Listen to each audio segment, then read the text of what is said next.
जूना अखाड़े की पवित्र छड़ी यात्रा उत्तराखंड भ्रमण को निकली।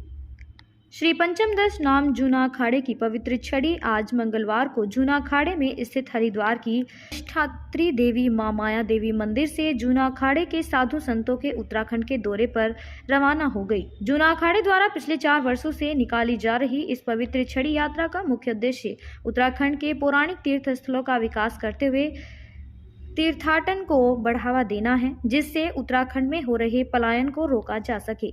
मंगलवार को हरिद्वार की अधिष्ठात्री देवी मां माया देवी के प्रांगण से उत्तराखंड भ्रमण पर निकली पवित्र छड़ी यात्रा के विषय में जानकारी देते हुए जूना अखाड़े के संरक्षक और अखिल भारतीय अखाड़ा परिषद के महामंत्री हरिगिरी ने बताया कि इस पवित्र छड़ी यात्रा विगत 4 वर्षों से उत्तराखंड की उन्नति, प्रगति, विकास तथा उत्तराखंड के पौराणिक तीर्थ की गरिमा बनाए रखने के लिए यात्रा कर रही है। इसका उद्देश्य उत्तराखंड के प्रसिद्ध व गुमनाम पौराणिक तीर्थ स्थलों का विकास कर तीर्थाटन को बढ़ावा देना है, ताकि इस क्षेत्रों से पलायन रुक सके और स्थानीय लोगों को रोजगार के अवसर उपलब्ध हो सके। और यह तभी संभव है जब आम जनता, तीर्थ यात्रियों और पर्यटकों को इसके पौराणिक महत्व तथा इतिहास की जानकारी होगी। यात्रा के माध्यम से इन पौराणिक तीर्थों के संदर्भ में जनता को जागरूक किया जा रहा है। उन्होंने बताया कि यह पवित्र छड़ी यात्रा करीब 25 दिन उत्तराखंड के भ्रमण पर रहेगी, जिसमें यह छड़ी कुमाऊं और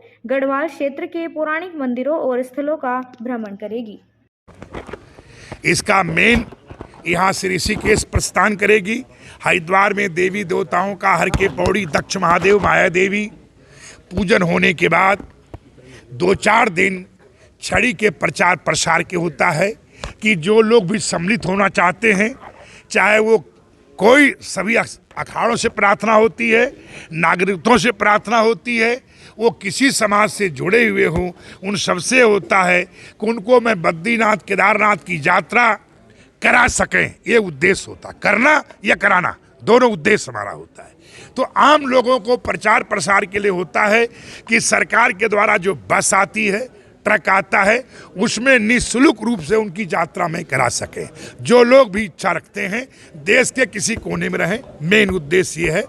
बाकी पहाड़ का पलायन कैसे रुके, तो इसलिए होता है सरकार का ध्यान आकर्षण कराना और वहाँ पे शिक्षा।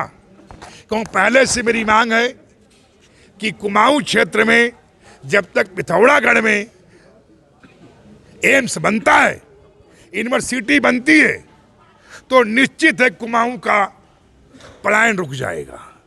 पलायन का मेन उद्देश्य है कुछ है तो उसका नाम है शिक्षा और चिकित्सालय और वहाँ उद्योग। तो वो पहाड़ आप देख रहे हैं, अपने आप में इतना बड़ा उद्योग है। धार्मिक होने के बाद दूसरा केदारनाथ बनेगा, क्योंकि पहले कभी सी वक्त में मेरी यात्रा अल्मोड़ा से यात्रा जाती थी बद्रीनाथ। ये रोड हमेशा जो गढ़वाल का है, ये बहुत ज़्यादा मिट्टी का होने के कारण कहीं रास्ते गिरते रहते हैं। तो मैं चाहता हूं जैसे गढ़वाल का विकास पर्यटन का है, इसी तरीके से कुमाऊं का विकास भी हो। अब पूरा तरह से जब ही उत्तराखंड का विकास होगा कि जब तक वहाँ पर्यटन बढ़ाए जा सके।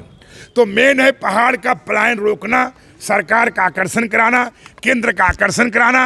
अब मीडिया के लोगों के सहयोग से, अपेक्षाओं से, क्योंकि आपके मानसिक दान से ही, मानसिक शारीरिक दान से आप लोगों को निश्चित है कि पहाड़ का पलायन रोकने में हम लोग कामयाब हो जाएंगे। कब वापस आएगी पूरा भ्रमण करके, कब, कितने दिन की? 25 दिन की यात्राएं होती, लगभग 25 दिन से बढ़ाया भी जा सकता है। यात्रा अपने आप में लगभग 1 महीना अधिक मांस होने के कारण 1 महीना लेट हो गई है। 1 महीना लेट होने के कारण अनेक जगह बर्फ गिर जाने के कारण, अनेक जगह मतलब ये है कि यात्राएं मतलब जाएगी सभी जगह, रुकेगी कहीं नहीं। अगर ये है कि कहाँ कहाँ रात्रि रुकना था वहाँ रात्रि रुकेंगे। अब बाकी जमोत्री, गंगोत्री, केदारनाथ, बद्रीनाथ, इनको होते हुए नंदा देवी आदि, फिर उसके बाद कुमाऊं के समस्त देवी देवताओं का माता पूर्णागिरी हो और ओम पहाड़ लक्ष्य यात्रा का ये होता है आदि कैलाश में जाकर इसको संपन्न कराना। वहाँ हमारे अखाड़े के वीरेंद्रानंद जी महाराज का 10 कॉलेज चलता है, कॉलेज चलता है और उनका 10 कॉलेज चलने के कारण वो क्षेत्र का तमाम इंतजाम स्वयं देखते हैं और इस तरीके से वहाँ के वो छड़ी